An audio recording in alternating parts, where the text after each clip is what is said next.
Greetings, everyone, and a very warm welcome to another edition of Marketing the Invisible. My name is Tom Poland, beaming out to you from little Castaways Beach in Queensland, Australia. Joined today by Ugi Djuric. Ugi, a very warm welcome, sir, from down under. Where are you hanging out? In Belgrade, Serbia, my family home right now. Just woke up because the baby slept during the entire night. Yeah, for the first time in 6 months, so a little birdie told For me. the first time in the 6 months, yeah. Yeah, well, congratulations on that. For those of you who don't know Ugi, he's the CEO of Content Horse, which is a return on investment, really important words, return on investment based content marketing agency. And he's the CEO of what is fast becoming a phenomenon, Podino. It's a thought leadership agency for business experts. And our title today, Ugi, is How to Attract More Clients by Becoming a Thought Leader and Sharing Those Thoughts on Podcasts. So our 7 minutes starts now, sir. Question number 1 is, who is your ideal client? Yeah, so Podino's ideal clients are the business experts, so the consultants, CEOs, coaches, and the people who, let's say, need some influence in their niche and who are selling the courses, who are selling the consultant services, whatsoever, to their business-oriented audience, meaning marketeers, growth people, sales, etc. Business to business. Perfect. Thank you for that. 6.5 minutes left, sir. What's the problem you shall solve for them? So the main problem is that traditional sales, in order to work, besides you need to be working on them month over month to make them better. Right. But you need to repeat them all the time. So they're not quite scalable, keeping that in mind. Yes. Plus, on the other side, for selling high-ticket services, high-ticket businesses like the products, you need to have trust in your potential customers need to have trust in you. And that's what we solve. We help people become thought leaders and make their audience trust them. Perfect. Thank you, sir. 5.5 minutes left. Question number 3. What would you say the typical symptoms are of someone who needs your services? How does someone listening to this know, I got to find out more about Podino and what Ugi does? Definitely. So first of all, measuring the strict ROI from, let's say, podcast and the thought leadership is hard, but that's a long-term game. So that's the game that we are playing in the next 6 months, 1 year, 2 years, 3 years. Right. And the most, let's say, general symptoms are, the first thing is you wish you'd start earlier. Right? You wish you'd start working on your thought leadership brand earlier because it's never too late, and the best time to do it was yesterday or the 10 years ago.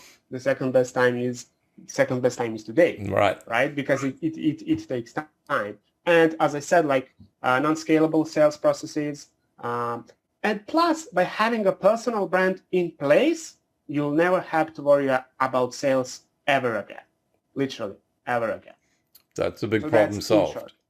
So what we're talking about thought leaders, executive leaders, business coaches, consultants, and so on, who want to get their brand established for a particular niche, specialty, or service. They're going to be trying stuff. So question 4, and we've got 4 minutes left.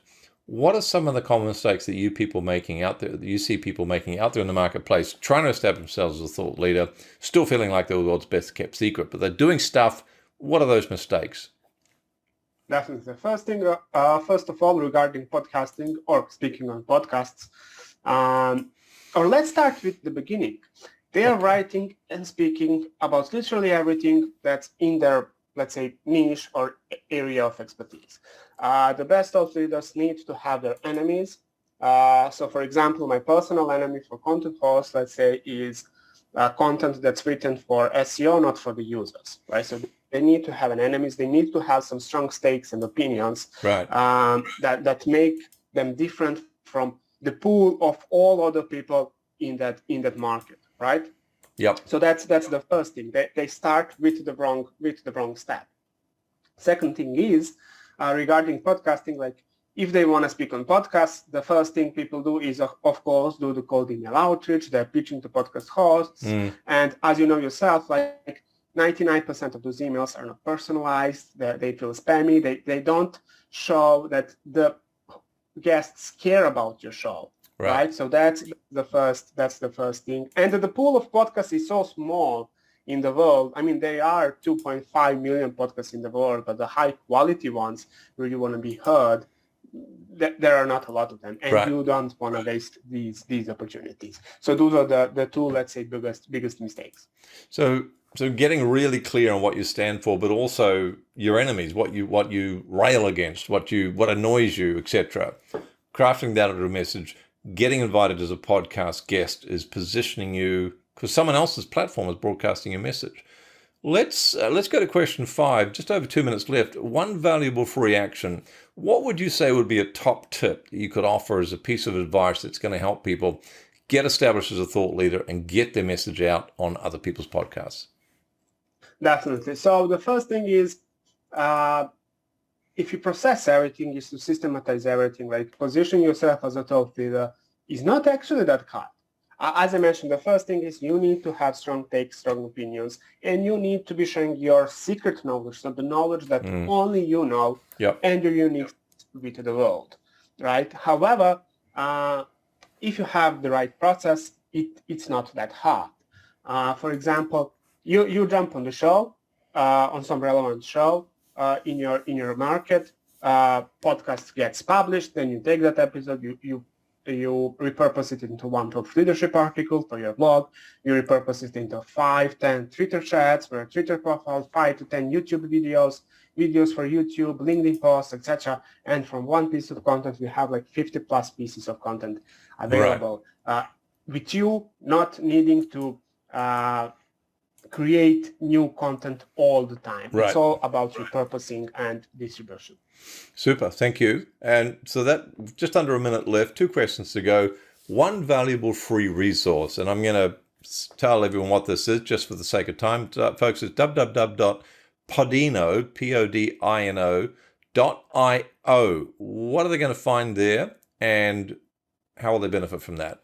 Real quick. Exactly. So we don't have some like lead magnet, but whoever wants to get into the speaking on podcast game, they can go to podino.io, as you mentioned, scroll down to the bottom of the landing page, fill down the contact form, and tell us that they came through MTI podcast with Tom Poland, and my team will personally find 15 to 30 high-quality best shows where their audience, where the dream customers hang out. Perfect. Uglish, thank you for your time. Thanks for checking out our Marketing the Invisible podcast. If you like what we're doing here, please head over to iTunes to subscribe, rate us, and leave us a review. It's very much appreciated. And if you want to generate 5 fresh leads in just 5 hours, then check out www.5hourchallenge.com.